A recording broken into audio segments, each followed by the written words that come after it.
According to Wikipedia, the Treaty of Singapore was signed on February the 6th, 1819, which has now come to be known as the founding of modern Singapore.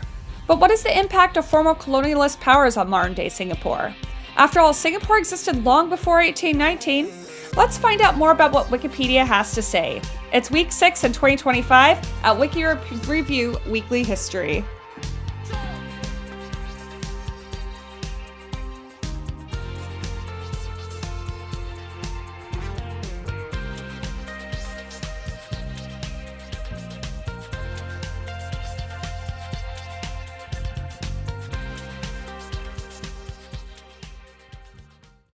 Welcome to Wiki Review, where each week I explore a Wikipedia article about a historical event that happened this week in history.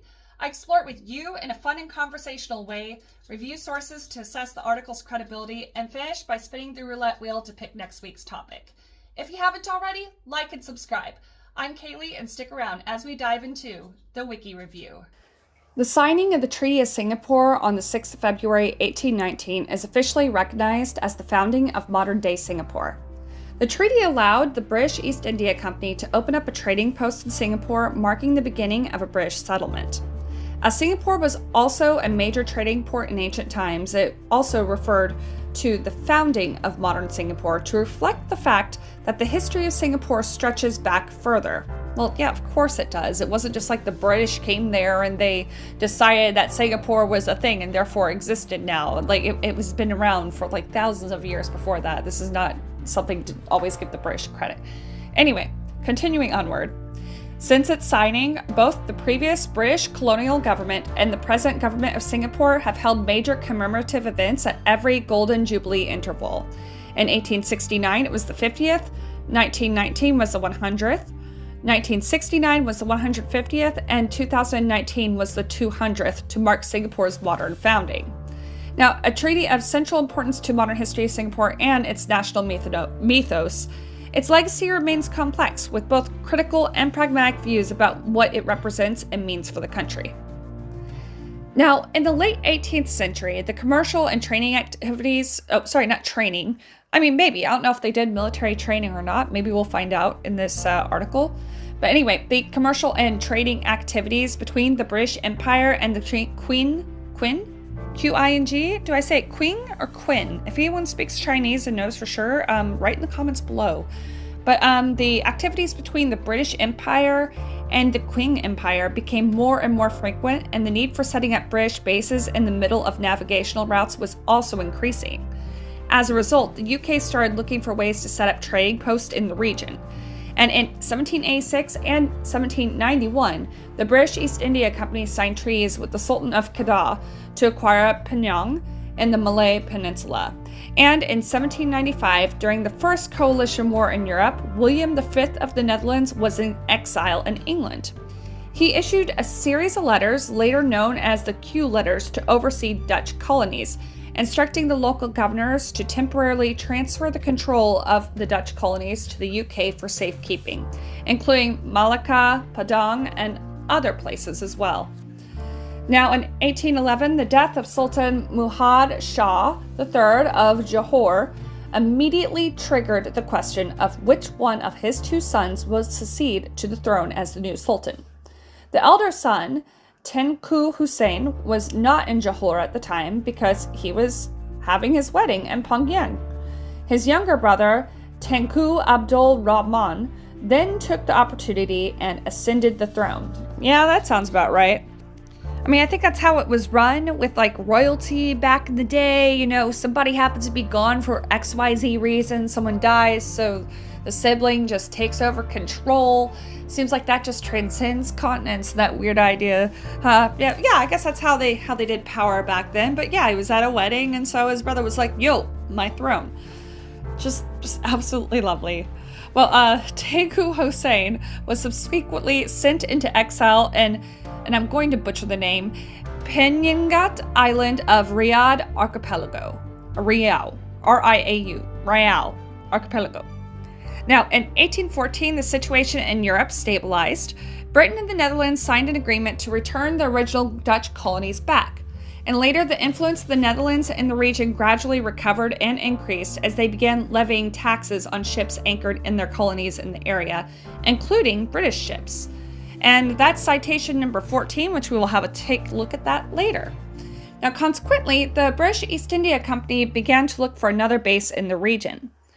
On the 22nd of March, 1818, Sir Stamford Raffles, oh, that's a cute name, Stamford Raffles, became the lieutenant governor of Bencoolen. Man, these names. Bencoolen, now known as Bengkulu in Indonesia. In the autumn of the same year, in order to counter the Dutch influence in the region, he went to India and successfully persuaded the governor there to support him in finding a suitable location in the southeast of the Strait of Malacca to open up a new British post.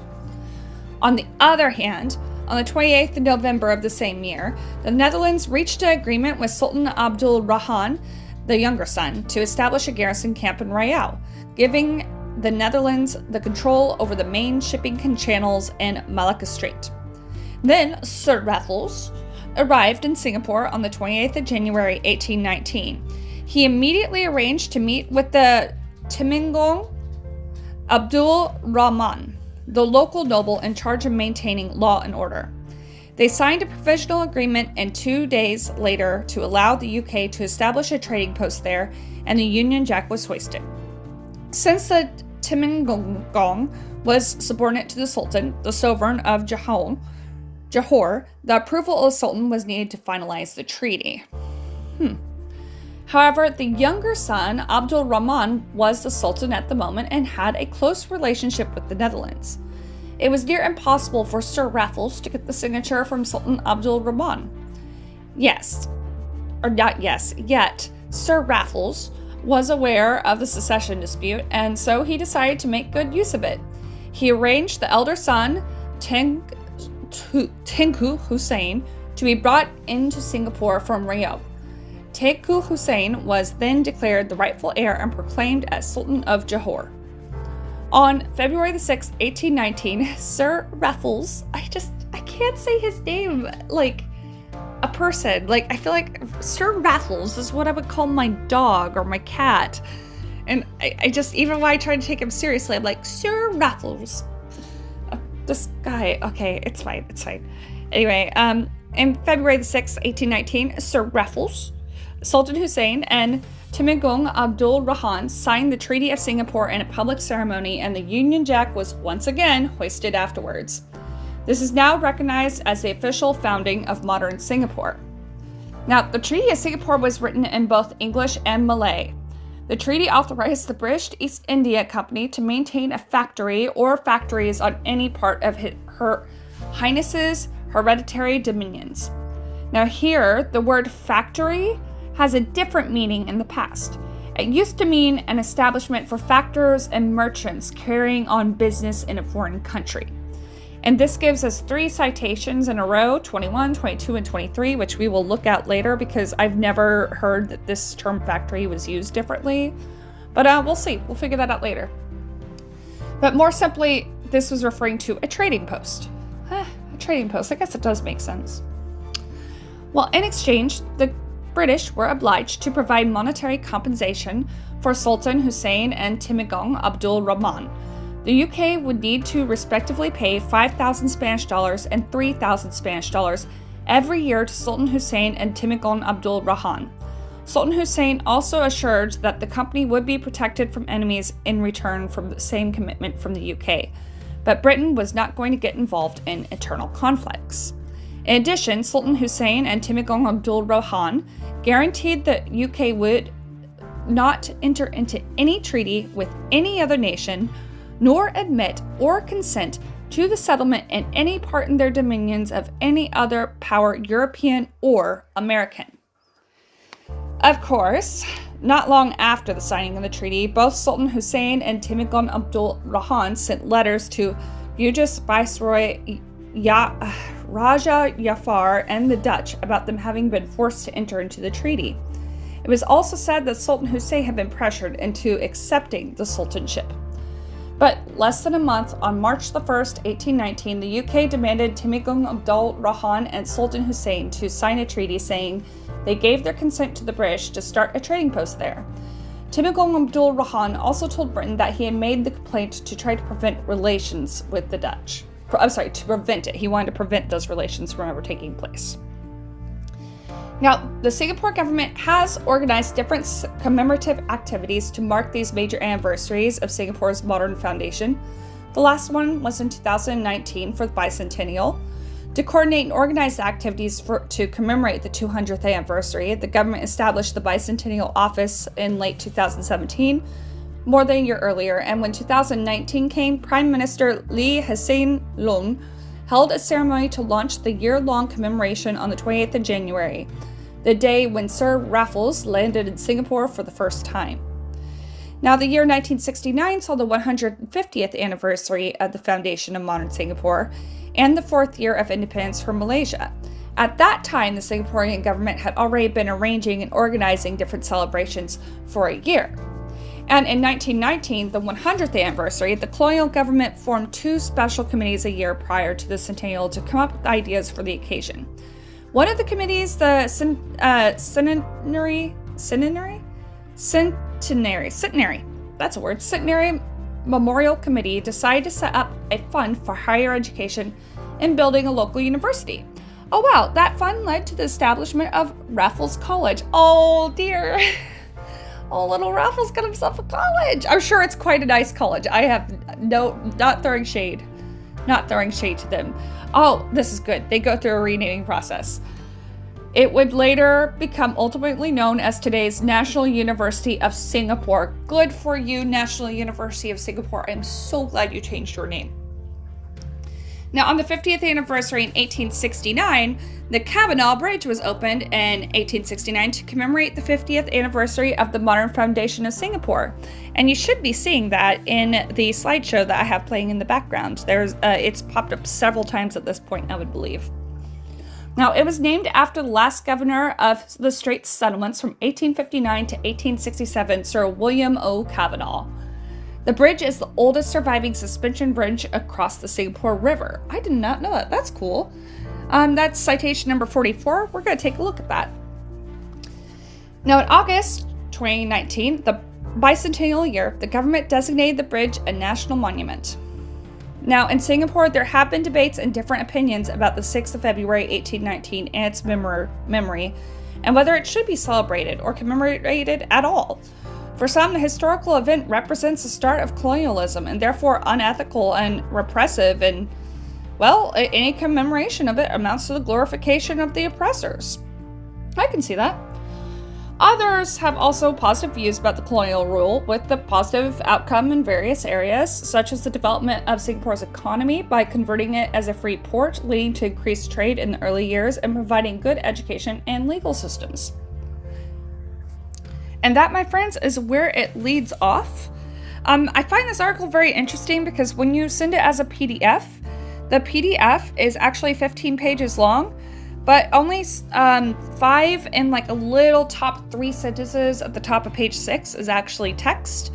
The rest of it is references. So there's a lot of references on this one, so you're going to want to stick around as review the citations, and I'll let you know if I think that this was a good article that is that has good academic standards, so stick around. Hey everyone, thanks so much for watching. As you may know, this is a brand new channel, and your likes and subscribes make a huge difference in helping me grow and get noticed by the famous YouTube algorithm. Now, who knows, maybe with your support, we'll even catch the attention of some sponsors down the road. So, if you like this video so far, please like the video and subscribe to my channel. And if you forgot, I'm your host, Kaylee. I was conducting PhD research at Vrije University Amsterdam before moving to YouTube, but I'm also a professional visual and performing artist. You can actually see some of my artwork here up on the screen, and several of my original works are actually for sale on my Etsy store. I have some on the screen that you can take a look at, but I would rather you to go check it out on Etsy. I've got a variety of original paintings, handmade jewelry, and prints available, and it's a great way to bring a little bit of art into your life. The link to my Etsy store is in the description and below. You can also support us on Patreon at patreon.com/wikireviewweekly.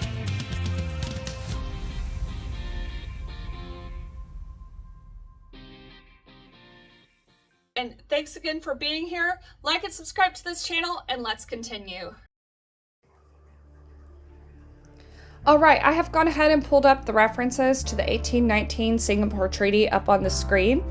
And as usual, I have selected a handful of different references from sentences that I was a little bit more curious about, and we're going to evaluate this little selection I have and see if these are good sources to use. And as I mentioned before, this was a rather short article, but it has a whole lot of references. As I scroll down the screen, we have things from a speech by a prime minister, something from the National Library Board, just a large variety of different sources here, and I like to see that. Let's see what my sources look like here. The first one I wanted to look at was number 14. Singapore, a Country Study. It's archived from November 2022. That's a good date. And let me open that here. I've opened these, gone ahead and opened these on the screen for time reasons, but I haven't taken an actual good look at it. This leads to a website, and it is by Barbara Leach Lepore de Singapore, a Country Study from Washington GOP for the Library of Congress, 1989. Looks like it's from the founding and early years. And I'm not sure if this is like from a website or from a book. It kind of looks like this is from a book they have put onto a website. And the source is the Library of Congress. Of course, anything can be in the Library of Congress. But looking at this, it does look like it's a digitized book of some sort. I would like to have more information on this book, but just doing a preliminary glance, this does look academically sound. Let me take one look maybe at the preface of the book. Okay, it was published in 1977, a little old. It was a handbook. This was a handbook for Malaysia and Singapore. Okay, it's a country study. It was in an attempt to present an object and a concise account of the dominant social, economic, political, and national security concerns of contemporary Singapore within a historic framework. Okay, this actually looks like a pretty good source then. I will give that source a pass. Now, I said I wanted to point out these 3 citations that came in a row. Number 22, number 23, and number 21.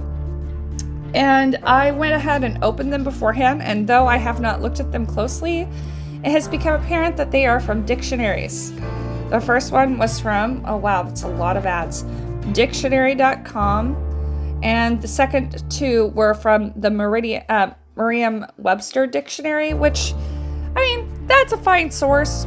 I mean, dictionaries are good sources, but I mean, come on, guys. We can do better than the dictionary. I'm not a. You just do better than the dictionary. You know what I mean? So all 3 of those are from dictionaries, and then the other one that I chose was citation number 44.